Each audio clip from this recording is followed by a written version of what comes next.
Bismillahirrahmanirrahim. Assalamualaikum warahmatullahi wabarakatuh. Saya Ibu Nuni Munaris akan memberikan materi tentang laju reaksi bagian yang kedua. Oke, kali ini kita akan belajar tentang faktor-faktor yang mempengaruhi laju reaksi. Apa saja faktornya? Yang pertama adalah luas permukaan, yang kedua adalah konsentrasi, ketiga tekanan, keempat suhu, dan yang kelima adalah katalis. Kita bandingkan luas permukaan kubus berikut. Yang di sebelah kiri ukurannya adalah kubus dengan sisi 1 cm. Kemudian dipotong menjadi setengah senti, sehingga menghasilkan 8 luas permukaan kubus dengan ukuran yang lebih kecil daripada yang di sebelah kiri. Luas permukaan satu sisi untuk kubus adalah 1 cm persegi. Satu sisi. Karena kubus ada 6, berarti 6 cm persegi.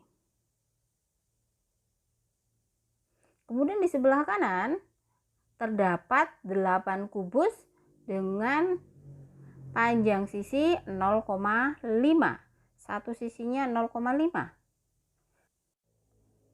Luas permukaan untuk kubus yang sebelah kanan, satu sisinya adalah 0,5 kali 0,5. Berarti 0,25. Satu sisinya untuk satu kubus. Untuk 6 sisi berarti 6 kali 0,25. 1,5. Nah, karena ada 8 berarti 1,5 kali 8 ada 12. Berarti yang awal ini adalah 6. Yang kedua di sebelah kanan adalah 12. Sehingga luas permukaan yang di sebelah kanan dengan ukuran yang lebih kecil, hasil dari potongan-potongan yang sebelah kiri itu adalah lebih besar.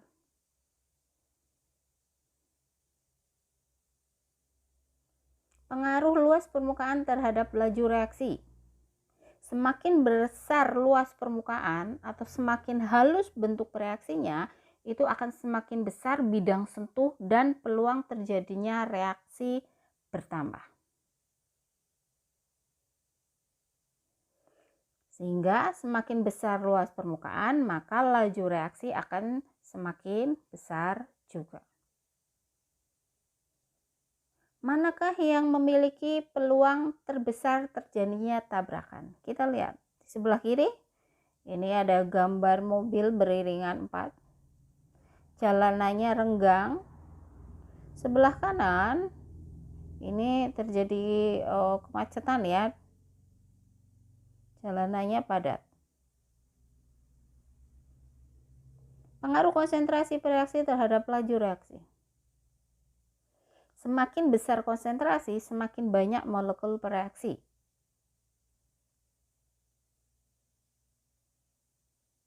Sehingga semakin besar konsentrasi reaksi, laju reaksinya pun akan semakin besar.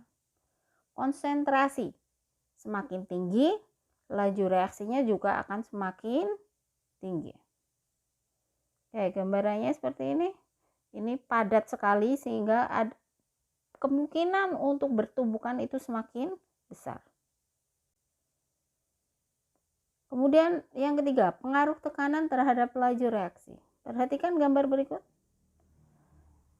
Ada 2 tabung yang sebelah isinya sama. Kita gambarkan isinya sama. Sebelah kiri itu volumenya itu lebih besar. Kemudian di sebelah kanan dengan jumlah zat yang sama, tekanannya kita tambah, kita tekan. Bagaimana pengaruh tekanan terhadap laju reaksi? Kenaikan tekanan mengakibatkan jarak antar partikel semakin sempit. Kita lihat. Kita back lagi ke sini. Ini di sini. Ini sempit. Ini longgar di sini nih. Longgar.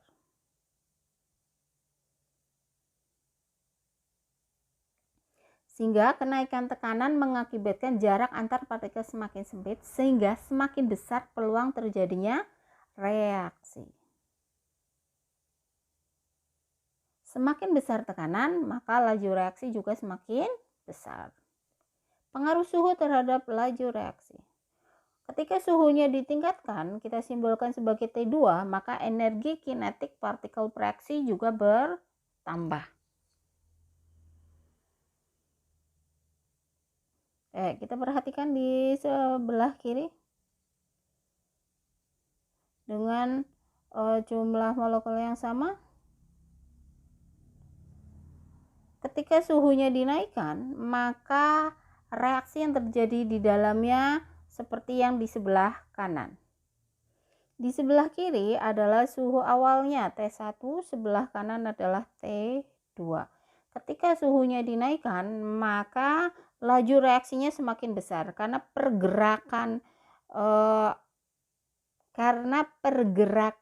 dari zat-zat yang ada di dalamnya itu semakin besar. Sehingga semakin besar suhu, laju reaksinya pun semakin besar. Semakin besar suhu, laju reaksinya semakin besar. Jika pada setiap kenaikan suhu sebesar delta T derajat Celcius mengakibatkan reaksi berlangsung N kali, N berarti bisa 1 kali, 2 kali, 3 kali, 4 kali lebih cepat, laju reaksi pada T2, V2 berarti laju reaksi setelah ada kenaikan suhu. Ketika dibandingkan laju reaksi pada T1 pada awal adalah V2 sama dengan V1 dikali N. N ini berarti berapa kali lebih cepat, pangkat T2 dikurangi T1 dibagi delta T. Kemudian yang kelima adalah faktor katalis. Zat yang dapat mempercepat laju reaksi, tetapi zat itu sendiri tidak mengalami perubahan yang kekal. Katalis dibagi menjadi 2, yaitu katalis homogen, sefase dengan zat yang dikatalisis, sama berarti ya, heterogen tidak sefase dengan zat yang dianalisis.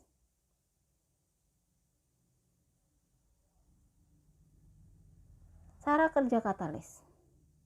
Perhatikan, ada energi potensial di sumbu Y. Tanpa katalis, ketika suatu reaksi A dan B bereaksi, maka energi potensialnya ada di sini, EA1. Tapi dengan katalis itu energinya berada di sini, lebih rendah. Katalis mempercepat reaksi dengan cara menurunkan energi pengaktifan. Yang semula ada di sini, jadi di sini. Suatu reaksi kimia akan berlangsung jika terjadi tumbukan antar partikel zat-zat bereaksi. Tumbukan efektif adalah tumbukan yang memiliki arah tumbuk yang tepat dan mempunyai energi yang cukup untuk memutuskan ikatan-ikatan pada zat-zat yang bereaksi. Perhatikan gambar berikut. Pada reaksi A2 plus B2 menghasilkan 2AB.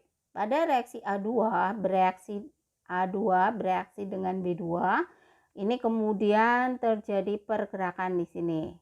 Nah, kemudian membentuk AB, 2AB. Syarat tumbukan efektif adalah arah yang tepat, energi yang cukup. Energi aktivasi adalah energi minimum yang harus dimiliki partikel-partikel atau molekul-molekul agar tumbukannya menghasilkan suatu reaksi. hubungan antara energi pengaktifan dengan energi yang dilepas atau yang diserap. Oke, yang pertama sebelah kiri adalah reaksi endoterm. Ada reaksi, kemudian hasil reaksinya lebih tinggi ya di sini ya. Sehingga delta H-nya adalah positif. Kalau reaksi eksoterm ini turun. Setelah ini turun ke sini. Sehingga delta H-nya bernilai negatif. Demikian materi laju reaksi untuk bagian yang kedua. Terima kasih. Assalamualaikum warahmatullahi wabarakatuh.